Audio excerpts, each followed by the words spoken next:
you must be able to build an altar, then pitch a tent. A tent is a house, it's your business, it's your academics. A tent is your ambition, a tent it's your passion, a gift and a calling, and we are building that. But when it comes to altars, we are pitching altars. And the people of the world, the likes of Abraham, the reason why he had to build an altar, he realized that altars are perpetual and tents are ephemeral, which means you can move from one place to another, which is a tent. But when it comes to an altar is spiritual. Instead of you moving with an altar, the moment you build an altar now it starts to move with you.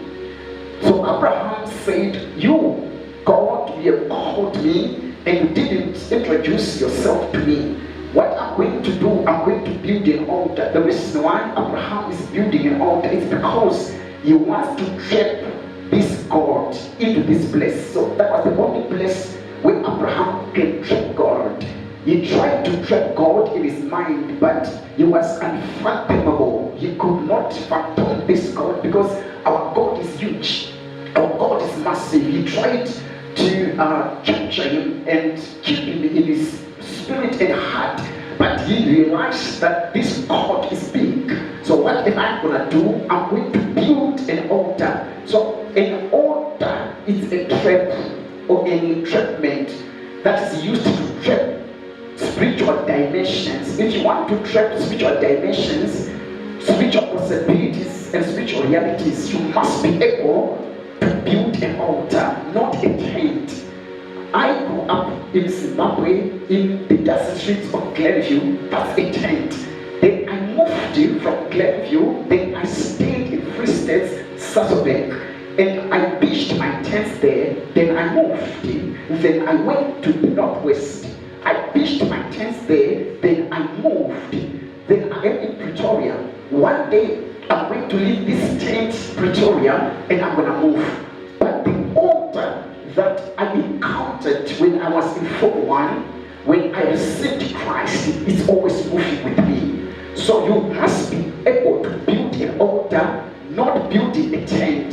So the protocol is men should build altars and pitch tents. So Abraham understood this concept. Come on, somebody, am I talking to somebody in this place? So this same altar now, it spoke and moved his family.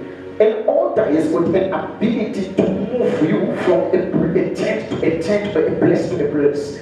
That's why I realized that all the tents that Abraham pitched were never recorded, and they did not bring any encounter to his children or grandchildren. You cannot hear when it's written that Jacob went to where Abraham pitched a tent.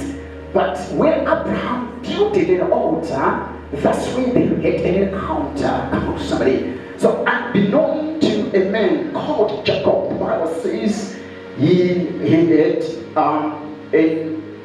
an agreement with his brother Esau, and they changed the birthright. The Bible says, and the mother said unto Jacob, I want you to go to your uncle Laban. He's going to take care of you. Then you come back when Esau's anger is subsided. Unbeknown this boy is on his way going to Padan Aram to Laban. The Bible says he was so tired and he wanted to sleep. Then he went to a place where he wanted to sleep. This place where Jacob slept, Jacob did not choose the place to sleep. Rather, it is the place that chose Jacob. Come on, somebody.